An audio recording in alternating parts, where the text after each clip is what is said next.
Hello. I do hope that you enjoy hearing this story. I am a part of it in the sense that I wrote it. It's the story about a people, the Abenaki, the Dawnland people, Aben meaning dawn, Aki meaning land, that for the most part were written about negatively in the early beginning, if written at all.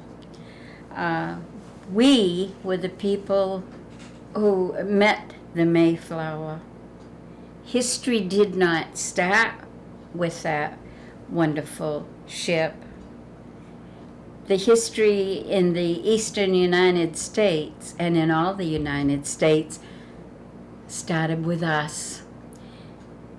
As a little girl, I sat around a wood stove and listened to wonderful stories about generations of hunters and gatherers and Abenaki Indians before me, and always said, before I pass on to my reward, if I get one, I'm going to tell the story about one of my ancestors and about the Dawnland people.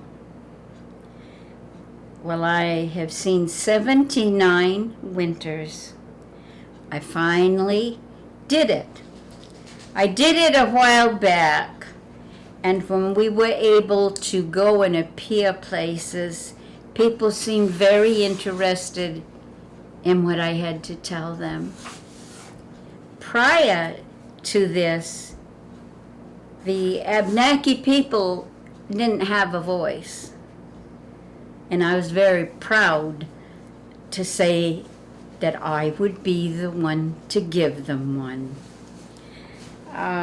My story is from what I heard, in the words that I heard it. My name is Trudy Ann Parker. I live in Lunenburg, Vermont. The lady, and she was a lady, that I write this story about was one of my great aunts. When we were able, my husband and I, to go with the powwow circle, we sold many books. We were able to show teachers, even professors and veterinaries, who said, "Who are the Abenaki?" And it made me feel very proud to say, you look at me and you see them. My story doesn't come maybe with the greatest grammar. I didn't write it for that. I wrote it to touch your heart, and it will. I had my problems getting it published because nobody knew who Trudy Ann Parker was, and nobody really cared. A lot of people that study Indian lore and Indian culture were interested. But by novelizing my story, by bringing it alive, by adhering to the stories, to what happened, I brought my story to life. And my Aunt Sarah, that I write about and named the book for, was a living lady. And after 300 pages, I left her living at the end. Because some people, when they leave this earth, they leave such a moccasin print that you never forget who they are or what they did. She did little things, kind things, helped people, helped animals, took a chicken, made baskets, and had great respect for the Great Spirit. her people had great respect for the Great Spirit. And in my small mind, if in the beginning the white culture could have realized that many of the dances, the celebrations that they saw the native Indians of New England doing were in honor of their God. And I think he's one. And I think when people honor him, he appreciates it. And you know, when the first white settlers came to this country, they did not find any atheists. They did not find a group of people who did not believe. They really believed. When they had to kill their food, they dropped to their knees, many, and said a prayer to thank the Great Spirit for putting that animal where they could use it for food. And they thanked him. Now, there's something very grassroots about that. And there's something very remarkable. But I had never read this in any books. And I said to myself, well, you know, your story is just a microcosm of thousands of descendants of American Indians. And through the generations, the blood will thin, the heart never will. It's right there.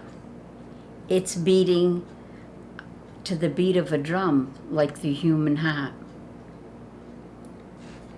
And knowing that I probably would not be a big success with this, I would do one thing. I would give people that I had heard about all my life some dignity. I would give a basket maker who walked in dignity, who lived to see 108 winters, who changed, because either you change or you die. We might have a hard time doing that if a superior group come in and said, hey, everything in your world is wrong. Some would say, oh, others, just to put food in their children's mouths, might say, okay, this is what we've got to do. But somebody had to say, here is a people that survived. They had to change their culture to survive, and their whole lifetime and all the generations before them, they changed.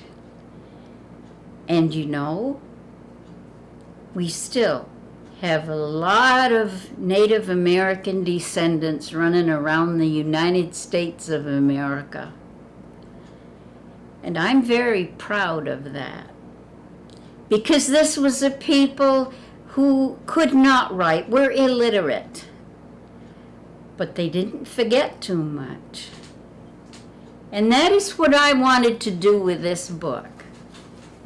I want you to read something that you probably never had a chance to read. And I'm not the best writer in the world, and only a high school education. But I knew what I was writing about, and I gave it all I had. And if you want to learn about one family who went ahead, said, we're not going to die, we're going on. And we, the descendants today, are very, very proud of all that they endured. And their honesty, their unpretentiousness. There are things in this book you'll think to your own Grammy and hear her words. Because they're basic. They're Indian, but oh, they're so Christian when you take it apart. So there. I don't know how many winters more I'll see, but since we cannot do the powwows anymore, our knees don't bend. Sometimes I forget what I'm talking about and have to rewind. But I think if you read my book, my words, and Aunt Sarah's life, you will never forget. Thank you.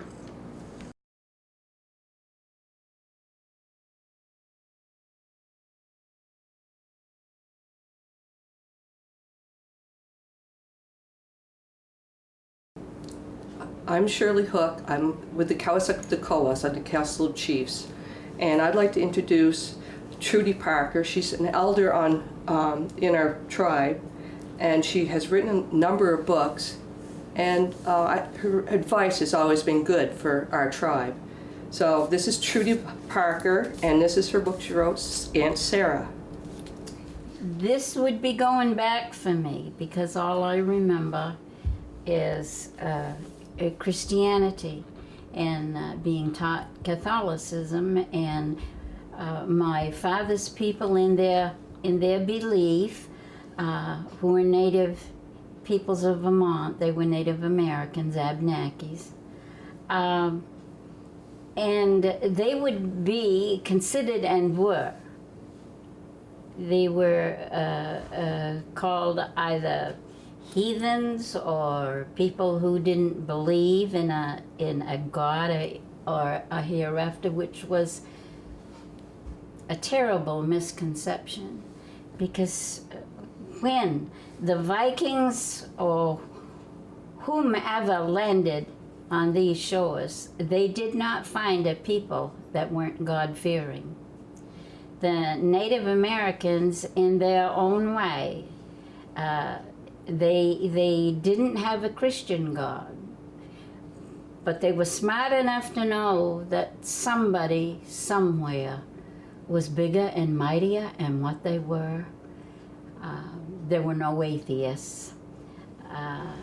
And that was totally missed. If you take the basic, simple facts of what an Indian believed and what a person who followed Christ believed, they were basically the same. Only the Indian did not have any commandments to follow. He didn't know what a sin was. He knew right from wrong. He knew he had a conscience. And that put him at a level almost with the Christian people. They could not understand it. There was such a divide between the two races. And from religion on, the native peoples were not considered smart. They were smart if we knew all that they knew about medicine. Medicine wouldn't be the biggest business in the United States of America. You could go out in back of your house and you could pick something like your great-grandmother did. And whatever she went out there to cure, she'd bring it back and you would be cured. They knew the land. They knew what was good for them and what was bad. They did not understand education. As I say, they were as simple as the grass. We had one word for one thing. We didn't have 10. You could find out if you were looking for a landmark and an Indian told you, he'd probably tell you like Mount Washington, the Crystal Hills. So what would you be looking for when you were trying to get there? Those Crystal Hills. If you were looking for Lake Champlain, he'd probably tell you one down Big Water. But you could find where you were going. It wasn't anybody's name. There is no way that you could go back and undo what was done. It started in New England and just kept going. But the fact that the Abenaki people were here to meet the Vikings and here to meet the Puritans and the Pilgrims, they found a people here. If a plague hadn't come through a few decades or years even before the white people arrived on these shores, history would have been totally different, because some of the chiefs, while the captains of the Mayflower boat were on the boat, some of the chiefs were down in the swamp in Massachusetts trying to come up with some kind of a plague or something that would do them all in. Well, they didn't have the power to do it, but everybody knows that some of these old New England chiefs were extremely mysterious in what they could do. They did have spiritual power, could turn water to ice by looking at it. So to be like that, you have to be strong. You have to be gifted, and these people were.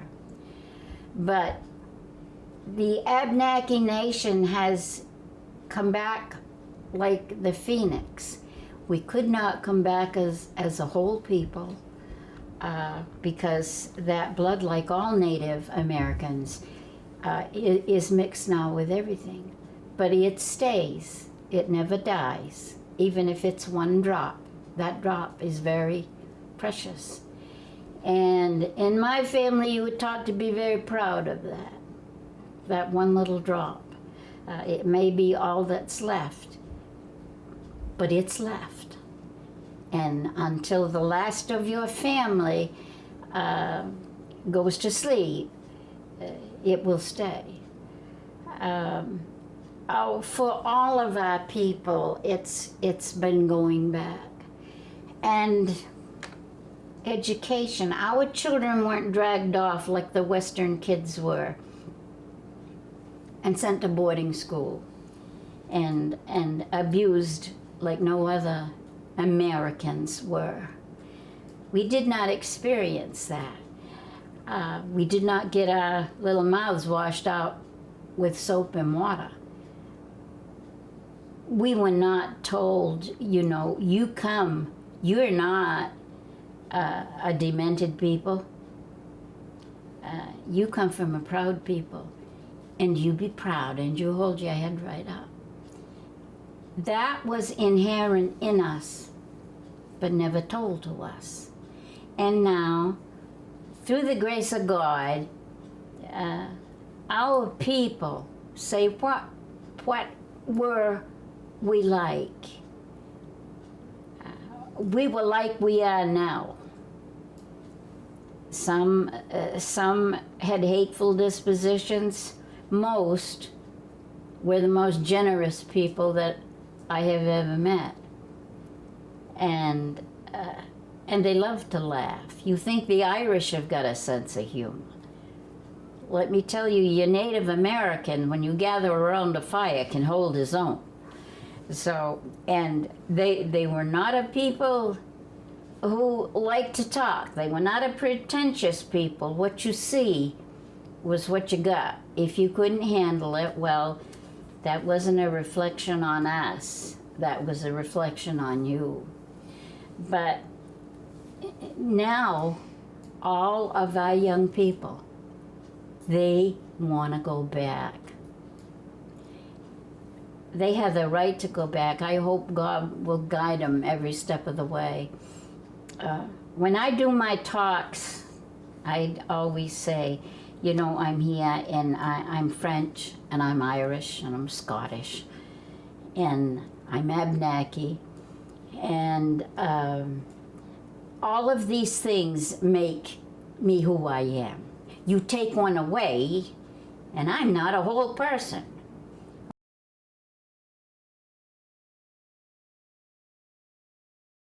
I would like to read to you from my book, The Warning in 1665. This warning was delivered by the great chief and medicine man of the Pennacook, one of the Abenaki groups, at a great gathering of New England tribes on the Great Plains above Concord, New Hampshire. It was in the year 1665, when Passaconaway was nearing the 100th winter of his life. I never read this in a history book. I never heard about it. I want you to hear about it. I'm an old oak that has lasted the storms of many winters. My eyes are dim and my limbs tremble. The scalp locks that dried before my wigwam told the stories of my victories over the Mohawks, who invaded our hunting grounds. Then in their place come the palefaces. The lands of our forefathers were taken from us. I tried the magic of my sorcery in vain. I who can take in my palm as I would a worm the rattlesnake. I who have seen the Great Spirit in dreams and talked with him awake. I, as brave as the bravest, as strong as the strongest, as wise as the wisest. I am like a reed before their tempest. Now, my children, heed my dying words. The oak will soon break before the whirlwind. I commune with the Great Spirit. He whispers to me, tell your people peace. Peace is your only hope. Your forests shall fall before their mighty hatchets. At your fishing places, they shall build their houses. We must bend before the storm. Peace, peace with the white man is the command of the Great Spirit, and it is the last wish of Passaconaway. And so it is.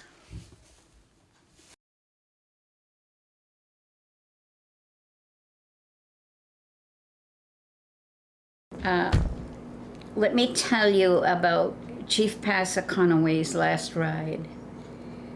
He was old. He was a great leader among his people. And he could no longer take care of himself the way he should. He had outlived his generation. He was over 100. And he had a little wiki upset on the shores of Lake Winnipesaukee.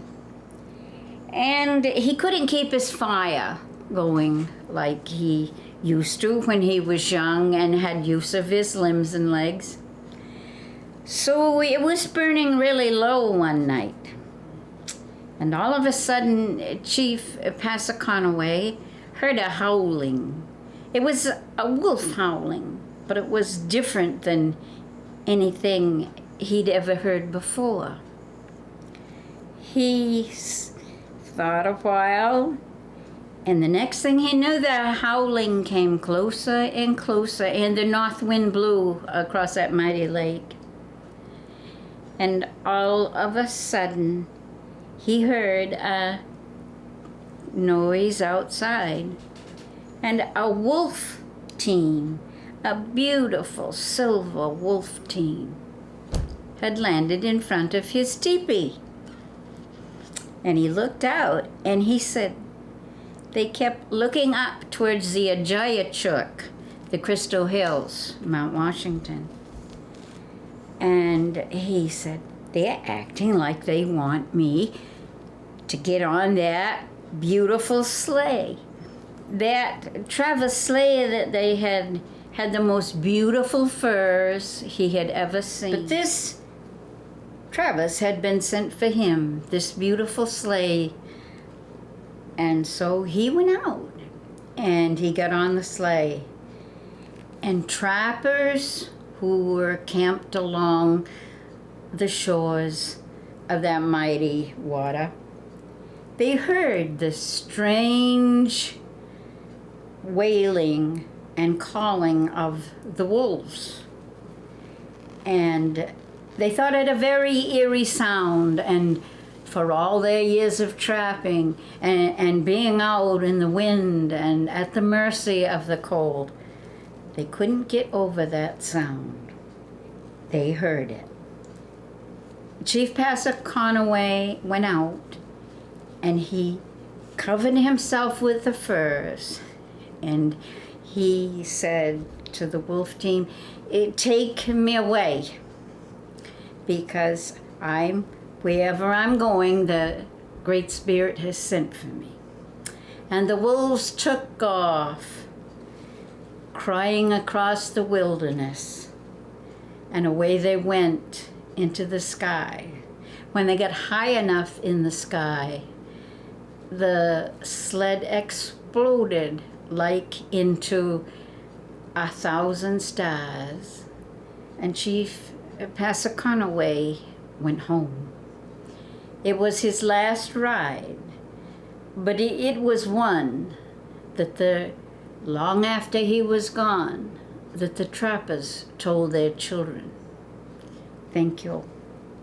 I would like, in finishing up this, to read to you the epilogue of my Aunt Sarah book. To me, I had lots of stories throughout the book, and I think it educated a lot of people. I think it made people think, really think. But more than anything else, to me, the best thing I wrote in this book is the simple way that I described Aunt Sarah's life. I'd like to read that to you. For 92 years, this woman of the Dawnland supported herself by gathering the green gifts from the earth and making baskets. During the very final months of her life, she was an invalid, confined to a homemade wheelchair in a rest home in the town of Lunenburg, Vermont. A man I know was just a boy at that time, and Aunt Sarah was a patient being cared for in his father's rest home. He explained that every evening the other patients at the home gathered around the kitchen table for a friendly game of cards, all except Aunt Sarah. She did not play cards. But every night as the game began, she would be wheeled to the table where she could sit unnoticed outside the circle of players and observe that game. Many times Aunt Sarah's head would droop and her old and bird-like eyes would close in gentle sleep. But one cold night in February of 1931, Aunt Sarah's head dropped for the last time.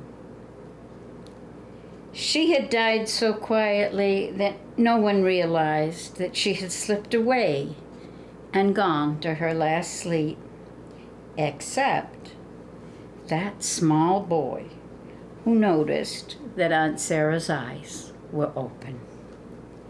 Aunt Sarah was a woman of peace, and she died peacefully, in much the way that she had lived the 108 winters of her life, silently and with dignity, outside another white man's circle.